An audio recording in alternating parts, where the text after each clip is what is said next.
The ICEVI, the Nippon Foundation Mathematics Package for Teachers video series, Abacus as a Mathematical Tool. Title of the video, Decimal Division, example 40 divided by 0.54.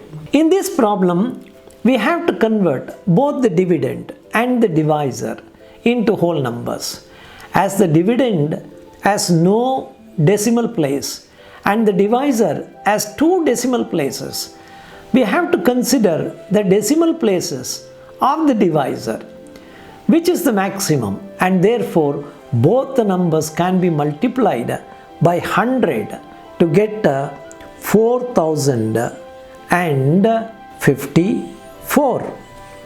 Let us set the dividend 4000 in the right extreme of the abacus. That is, number 4 is set in the thousands column, and the three remaining columns, that is hundreds, tens and units, become empty. Let us set the divisor 54 in the left extreme of the abacus. As the highest digit of the divisor is larger than the highest digit of the dividend, there is no need to skip a column in setting the quotient, as per the quotient setting rule in abacus division. However, we have to take up the first two digits of the dividend to do the division problem. In the first stage, take 40 of the dividend and 5 of the divisor and ask how many 5s in 40. By saying 8, reduce 1 and consider 7 as the assumed quotient. 7 is set to the immediate left of the number 4. Let us start the multiplication process. 7 multiplied by 5 is 35. That is, 3 is reduced from 4 of the dividend and 5 should be subtracted from 0 in the hundreds column. As we cannot do that, we simply subtract 1 in the thousands column and add 5 in the hundreds column. Next, the number 7 should be multiplied with 4, which is 28. That should be subtracted from 50 of the dividend. That is, 2 should be subtracted from 5. That is, clear 5 and add 3 in the same column. Now, 8 should be subtracted from 0. That is not possible, and therefore subtract 1 in the hundreds column and add 2 in the tens column. Now, the number remaining is 220 in the dividend. Now, let us take the first two digits of the dividend and ask how many 5s in 22. There are 4.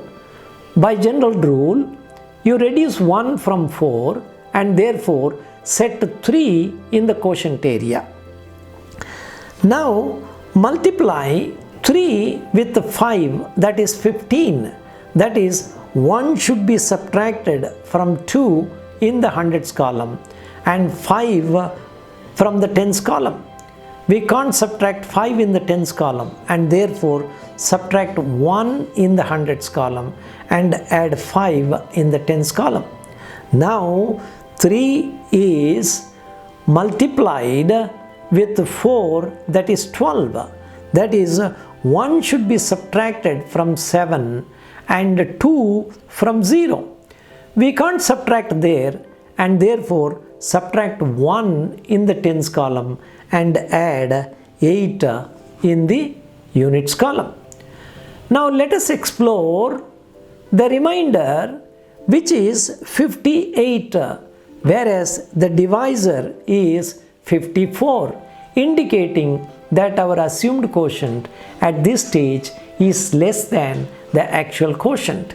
Therefore, simply add 1 to the quotient 3 and subtract the divisor from the remainder.